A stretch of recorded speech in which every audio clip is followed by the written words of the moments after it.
Welcome to What Happens in This House Stays in This House Strength Over Silence podcast. I'm your host, Tammy Montgomery Dozier. Once again, thank you for listening. I am very excited this week. I have a special guest, Miss Carol Rodgers. Please say hello, Carol. Hello, Tammy and everybody. Well, first off, how are you doing today? I'm doing great. I'm doing pretty good.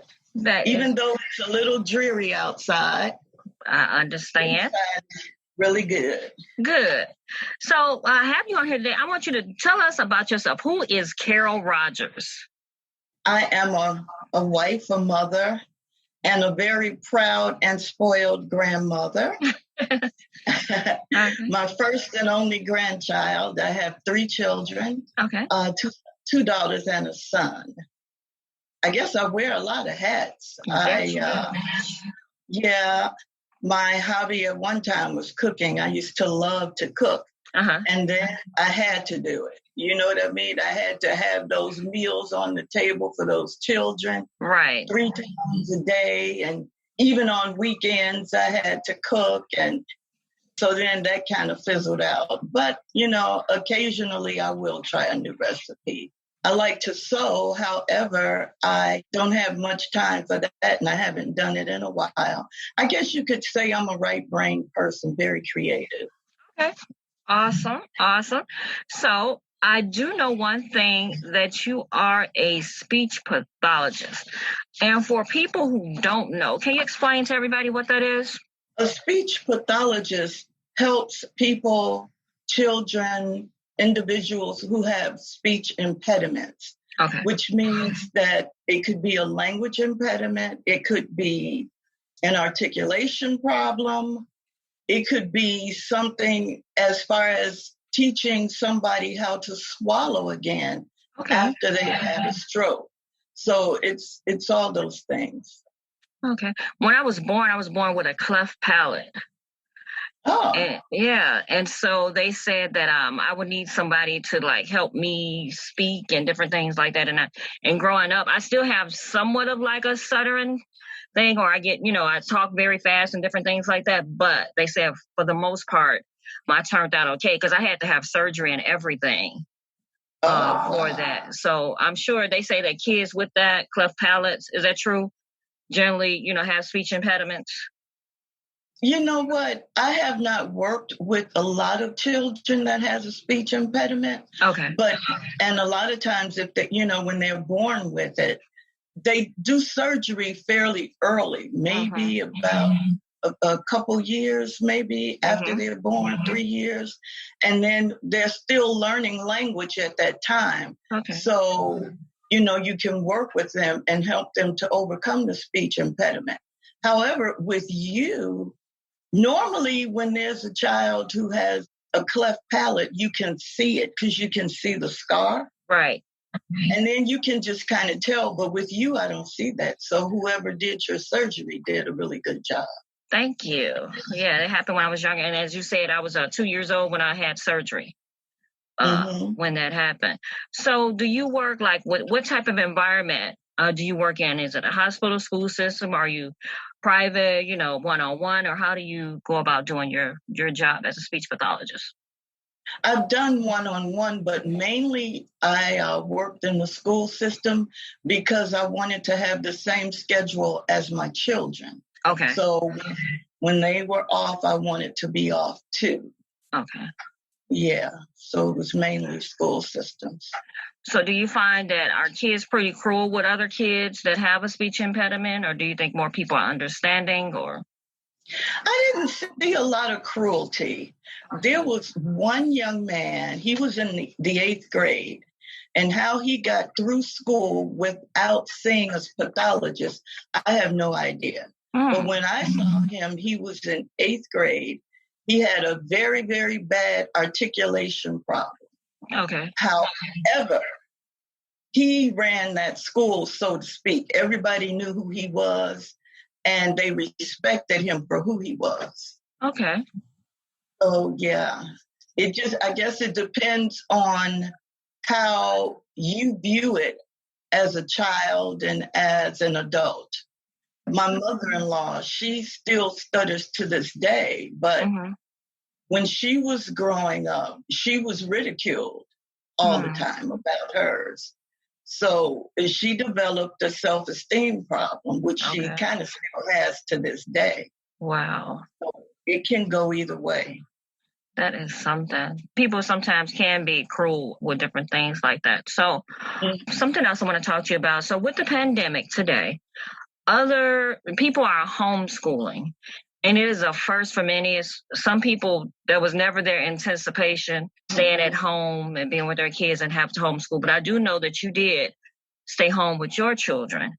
What advice do you have for parents? Because I hear a lot of parents, and I see it on Facebook, a lot of parents are struggling with this. How did you come up with your curriculum, or how did you go about making it where, I don't know if it was easy or hard homeschooling, but how did you manage it? That's what I want to say. Well, one thing, you have to have a schedule. Okay. And homeschooling does not mean that they're in school from 7 a.m. till 3 p.m. It just doesn't work like that, because once a child gets a concept, you can move on to the next. And you aren't dealing with all the distractions in the classroom when you're in your home. So you don't have to always stay on the student. I mean, you can say, okay, we're going to have math from 1 till 2. But they're done with it at 1:30. So what do? Do you stay on math until 2? No, you don't. Okay. You go to something else. You don't want to wear your child out, because you got to remember, there are no distractions. It's just you and them. But with what's going on in the schools today, the schools are giving the children the work. When you're truly homeschooling, it's you who's doing the work. And I've seen they've been giving out a lot of work, and those children have been working late, some of them. And I kind of think that's a little too much. Yeah, I know, because as I see on social media, parents are really, really going through, because they, as you said, they are having the teacher in front of them on a computer, laptop, tablet, whatever, speaking to them all day. So would you say that, like, what type of community, let me go back, what community did you have to help you with this? Because I know you knew people and you guys got together and stuff like that. So what community did you have? What type of support system? Initially, it was just me. Okay. But I wanted my children to be able to go out and do some of those things that the other schools were doing. And that's one thing people always said. The only negative that people would use when they knew you would homeschool would be they aren't going to be able to socialize.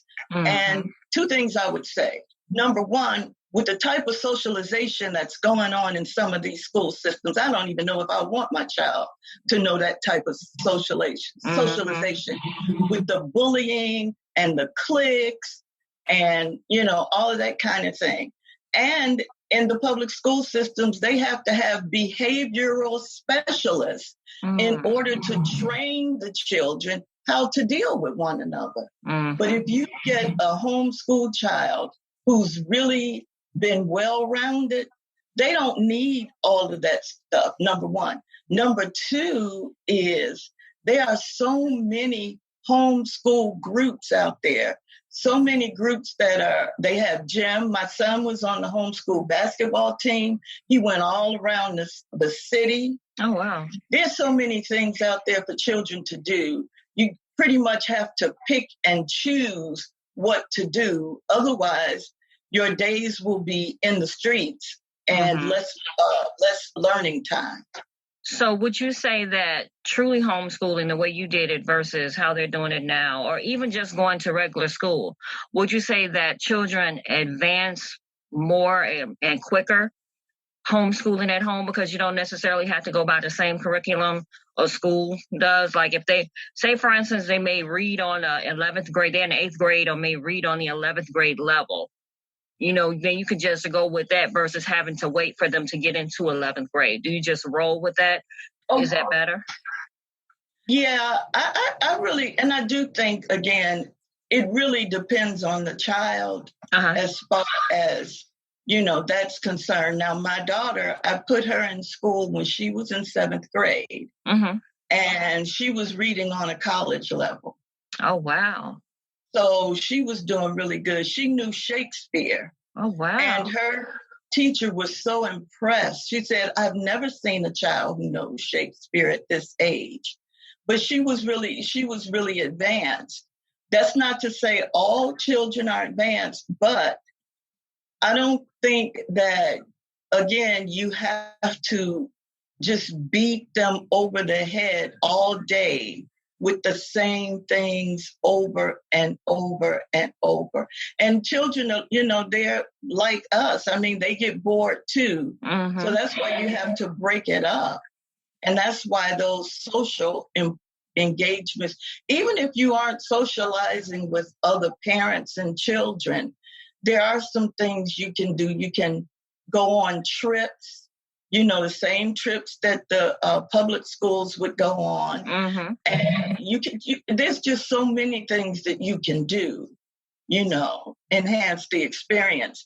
Now, the problem with public school is the state mandates these tests that they have to take. Okay. And when I put my son in school, he was in 7th grade, and I put him in school. I went up to the school to visit one day, and the teacher was showing me, all his grades. So as I was looking through the book, I noticed that there were other children in there, and they had like ones by their reading. And so I asked her what that meant. And she said, oh, that just means they're reading on the 1st grade level. Oh, wow. Are you serious? Wow. Yes. That's what I said too. Wow. And so she told me, she says, well, I have to teach to the test, and I don't have time to bring them up to where they should be. So when we had a parent-teacher conference, you have those. The principal and the assistant principal were in there. And I mentioned what she said. The teacher was sitting there. And I mentioned what she said. So the assistant principal, she told me, she said, you might as well take your child out and continue doing what you're doing. And really? I thought, yeah, that's what the assistant principal told me. I thought, this is really some crazy stuff. However, my husband wanted them to, to experience high school. So, we put them in at the 7th grade level, though a friend of mine who was also homeschooling, she put her children in college at the age of 13. Her oldest daughter went to, I think she went to DePaul for her master's. And I think when she went to DePaul, I can't remember, she was about 17, I think, for her master's. And they created a program just for her, some financial program just for her. And all of her children started college at 12 and 13. And that is amazing. Yeah, they all went into some really, really good professions. Wow, that is amazing. So what would you say are some of the pros and some of the cons of homeschooling? Well, the pros are your child can advance really fast. Okay. They can advance really fast. Also, you have more time to put into your child. And when I say that, I mean, you can put more of your values in your child instead of the teacher's values and the bully's values and somebody else's values.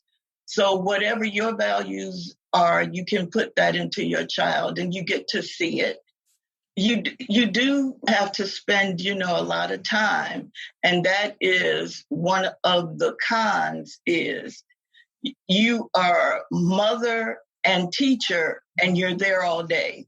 Okay. So if they're in school, they're with their teacher for a certain amount of hours. Then they come home and that teacher gets to be teacher and you get to be mommy. Mm-hmm. When you're homeschooling, you get to be mommy and teacher. And sometimes that child needs a break from you. So you got to figure that out, so the lines don't get blurred. And so they don't lose respect. Sometimes when school is over, it's no longer teacher, it's mommy. And when school is in, it's not mommy, it's teacher. And you have to figure out how not to blur those lines. We talked about the socialization. There's so much socialization going on. Right now, a little bit too much, yeah. Yeah. Well, actually, the homeschool groups probably are not meeting because of COVID. Oh, yeah. I thought you were talking about social media and stuff like that with socialization. Oh, yeah. Yeah. No, I wasn't talking about that. Okay. Because when I was homeschooling my children, there was not all this social media going on. So they had to actually go out and socialize. So I know you mentioned your son, he did sports. So what did your daughters do for extracurricular activities? They did some cooking classes. Okay. Ballet, Spanish, because my daughter wanted to learn Spanish. So she took Spanish classes. And here's another thing. Sometimes if your child is behind, because again, with speech, if you have a speech impediment, 9 times out of 10, you'll have a problem reading. Because you have to be able to speak the language. And if you can't speak the language, it's hard to learn how to read the language a lot of the time. That makes sense. So here you have this child who may have these learning disabilities and then something that's not in your wheelhouse. That could be a problem. However, what a lot of people don't know is that if you're in a school district, whatever school district you're living in, they have to, by law, service your child. Okay. So that means that if your child needs to see a speech pathologist, then he or she can come into the school system and at a certain time and get that child on the pathologist's schedule. Oh, that's a good thing to know. Yeah, a lot of people don't know any type of special services, and that's because you pay taxes in that district. So if you're paying taxes to the school, your child can receive the same services as any other child would. They just have to schedule it and come in to do the services. They don't come out to you. That is a good thing to know. Thank you so much for sharing that. So what advice, because I know they're talking about putting the kids in school.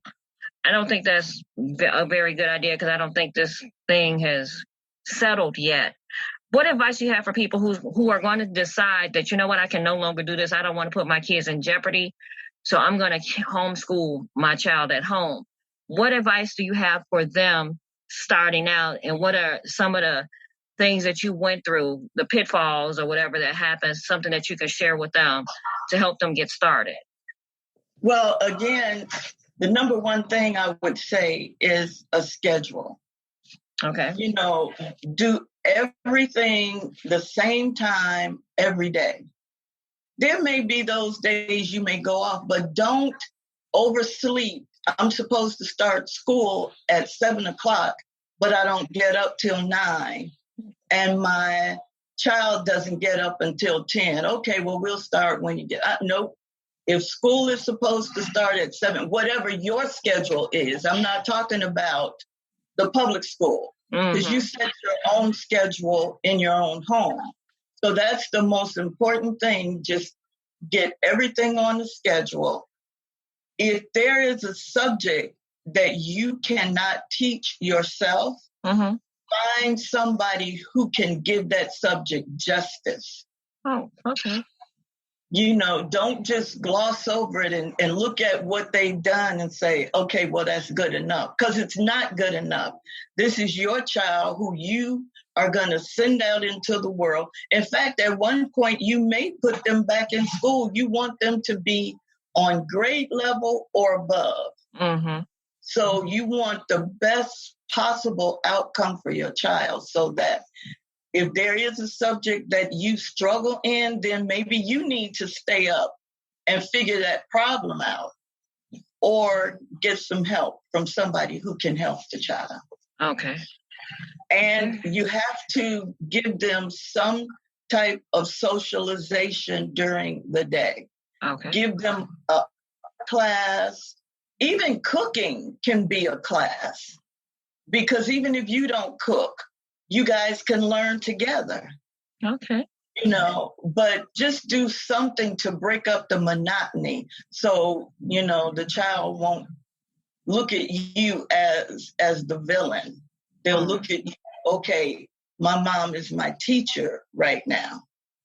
Thank you so much for that. So, Carol, what I do know about you is that you do a lot of stuff. I don't even know how you get a chance or have time. So you make dolls, soap, you do a vegan chef. Just tell us a little bit about everything that you do so we can get to know you a little bit better. Okay. When I started out, I said I sew. I used to sew. I still have a lot of fabric, but I'm not in that contest anymore. They used to say, she who dies with the most fabric wins. Uh-huh. And I think I was in the running at one point, because I had fabric everywhere. But I started giving it away. So, because I kind of started picking up other things. I taught raw food classes for a while. I kind of got into that because I had a health challenge. I did not want to take medication. Okay.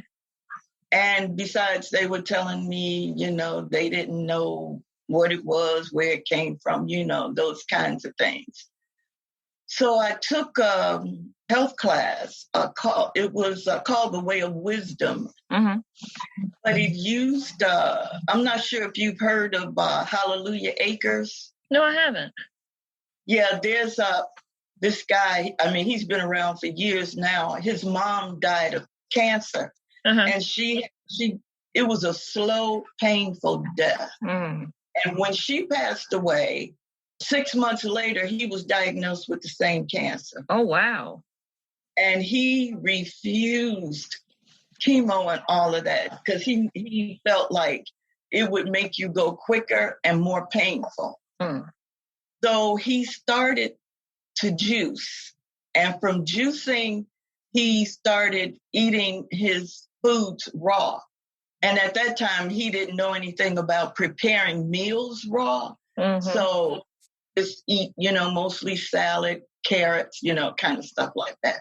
But anyway, in 4 months, he went back to the doctor, and the doctor told him, his cancer was pretty much gone. And all he could say was hallelujah. So that's where the hallelujah diet came from. Oh, wow. Do you have his name? Yeah, his name is, I can't even think of his name right off the bat.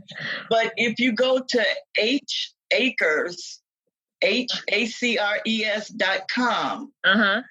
that's the website. Okay. And it's grown so big. It's amazing, So I took some of their classes and I started eating the way he taught. And he taught 15% cooked and 85% raw. Okay. Wow. So I did that. And then I started looking. Then I found out that you could actually have meals made out of fruits and vegetables. Spaghetti made from zucchini. You could make a red sauce, a garlic sauce. And it was good. It wasn't just eating a salad. It was actually eating meals. So I started looking for classes in the Chicago area. And the first one I found a school. At that time, there was only one, and it was in California. And from there, I met the girl who taught in Chicago. Okay. I worked with her for years after that. And when I say I worked with her, I assisted her in her classes. And after that, I started teaching detox classes and raw food classes. So that's how I became a raw food chef. I went to the school in California. Oh, that is awesome. That is definitely needed today, too. Yeah, because when we were growing up, I mean, they didn't have all this medication. You know, they had those potions, so to speak, that they used to take. I remember I had an aunt, when we would get sick, she would put a few drops of turpentine on a spoonful of sugar, and it would knock out whatever you had. Yeah. And you remember your mom used to give you cod liver oil and castor oil. All the time. And there was all the time. And there was something they used to give babies that had colic. Now, my mother called it asphyxin. I don't know if that's the country way of saying it or what. But if they gave those babies that asphyxin, that would knock that colic right out. But now they don't know what to do. Yeah, I think with all the chemicals and everything, they put in everything. I think that's what is happening. I think the raw way and going back to the old school way is what works best. Definitely. Because my grandfather is 96 years old. And he grew up on eating homegrown. He still goes out into the garden every day. So and I think that's the way to go. And I think that's what happens with us, like as African Americans. You know, we have that high blood pressure, we have all that stuff because of our diets. Right. Because when you look around and you go to all these different places, a lot of places have fast food restaurants, especially, within the city limits and different things like that. Nothing but fast food. So we don't go out and get the vegetables, because actually it costs more when you go into the store for vegetables than it do to buy fast food. You can go to McDonald's for $1 and get some fries. Yeah. And to get a salad, you spending some money, about $10 sometimes, which is crazy. It's cheaper to feed your children McDonald's than it is to give them a healthy meal. Exactly. So what do you do with your dolls and your subs? I know you have a website for that if someone wanted to go on. Actually, I'm still creating the website. I started one and I'm doing it all over. I took it down. Okay. So I'm having to I'm creating another one at this point. Anybody wanted to contact me, they could contact me at anointedtowrite@gmail.com. And that's ANNOINTED, because, anointed is one N, but I have two. Yeah. Anointed TOWRITE @gmail. And Gmail? Yeah, and I don't make dolls anymore. Okay. I just don't have time. I know, because you're busy all the time. Right. You're acting and writing and you're doing all these things. So, there are people out there who have passions, but they want to turn it into a profit. How do you turn passion into profit? You know what? A lot of times people don't realize that they can do that. Because initially I just thought, well, hey, this is just something that I like to do, and you don't think that people will pay you for it, but they will. They'll see what you create, and it doesn't even have to be a doll or a bar of soap. It could be that you know how to create, just say, a basic website. Nothing fancy, maybe just a landing page. Okay, but there are a lot of people who don't know how to do that. That's true. And a lot of people, and one of those people is my husband. He may know how to do some things, but he just does not want to do them. He'd rather use his brain and let somebody else do the brawn. I'm like that. I used to want to do one of those things. I used to like to do some of those things and stuff. Now I rather, like for me, some of that stuff is time consuming, so I'd rather pay people to do it, although some of those things I can do myself. And some things I don't know how to do, and I'd rather just pay people for it. So I do agree with you on that. I'm sorry, go ahead. What were you trying to say? Well, one thing that you could do is make a YouTube video of you doing that thing. Okay. You can make a YouTube video of how to create, just say a basic web page. Mm-hmm. And then you can back it up with other things, how to add content to it, how to put pictures on it. Mm-hmm. You know what I mean? You can just expand that and you can get your page monetized. You can create a blog. You know, these are just things starting out. If these are things that you like to do. And you would be surprised. I mean, if somebody would pay thousands of dollars on eBay for a potato chip that was supposedly written by Britney Spears. Right. So yeah, one of the things is, as far as the things that I did when I was teaching, I advertised. I went to Whole Foods when I was teaching the raw food classes. I went to Whole Foods and they allowed me a room for free. You know, they would advertise in their store. They put the advertisements up and I would put up advertisements. So people would come. Then there were things, once I got the people there and I would teach them as far as the detox, it was like a 5-week detox. And it was something that I had done myself. So, okay, I did this. Maybe somebody else might want to do it. And there were a lot of people who want to do it. So within that, I created other things to go along with it that people bought. So, you know, you might do something and you think it's small, but you can expand that thing and make it so big. Wow. Because Tony Robbins, he didn't start out as one of the greatest speakers I've ever heard. Right. I remember him. Yeah. Right. And look at some of these singers. They started out singing, but now they have empires. Yes. What's the guy who did the Dr. Dre? He created the headphones, and that made him into a billionaire. Billionaire, definitely. The Jennifer Lopez. Yep. Yes, Beat. What's his name? Kanye West, Jennifer Lopez. A lot of these stars, they started their own fashion lines. And some of these people, what's her name? Oh, gosh, she started the company called Honest.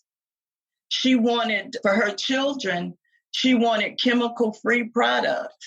I have heard of that. You said it's called Honest? I have heard of that. Yeah. And that's a multi-billion-dollar company. She doesn't even act anymore.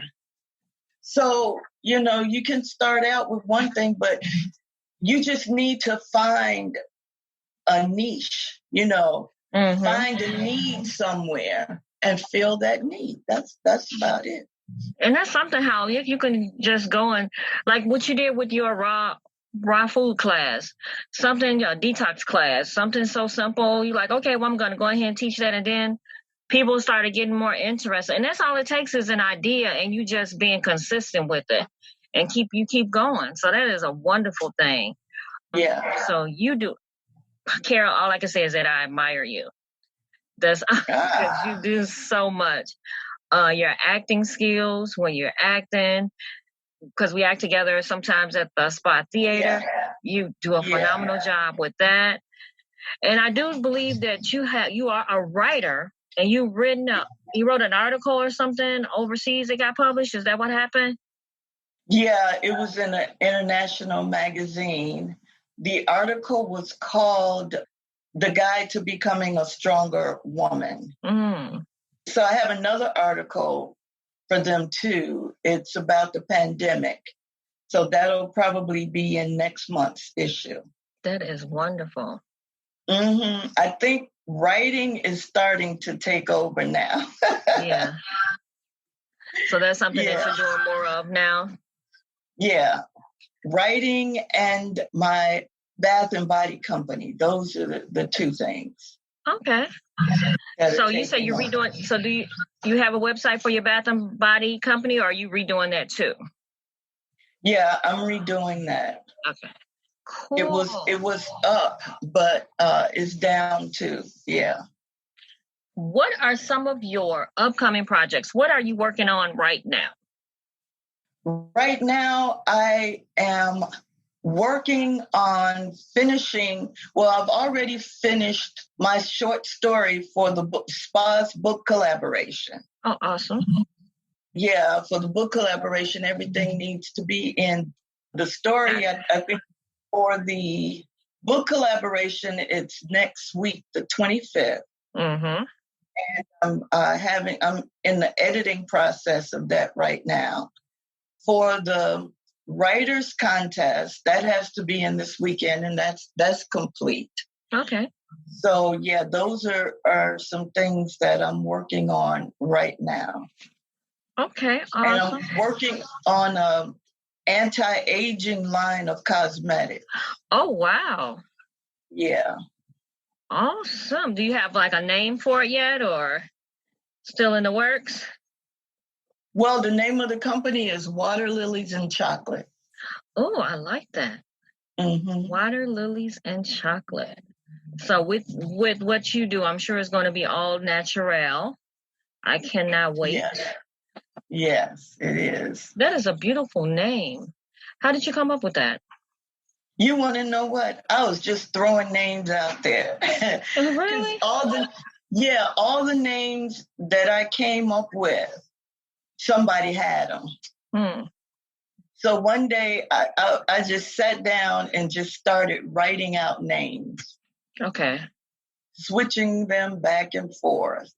Some of the products will have chocolate in them. They will be made with chocolate.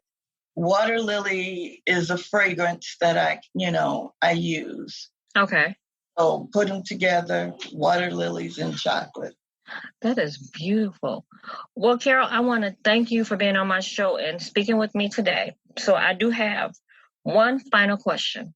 When it's all said and done, what legacy do you want to leave behind?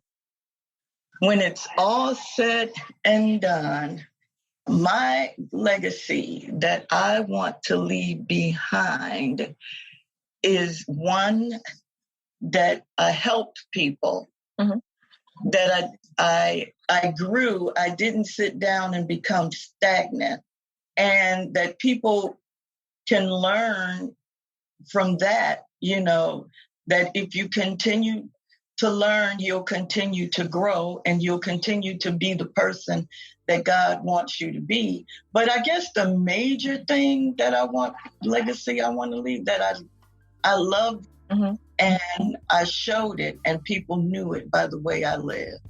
Beautiful. Well, thank you again so much. I want to thank you all for listening to What Happens in This House Stays in This House, Strength Over Silence podcast. My name is Tammy Montgomery Dozier, your host.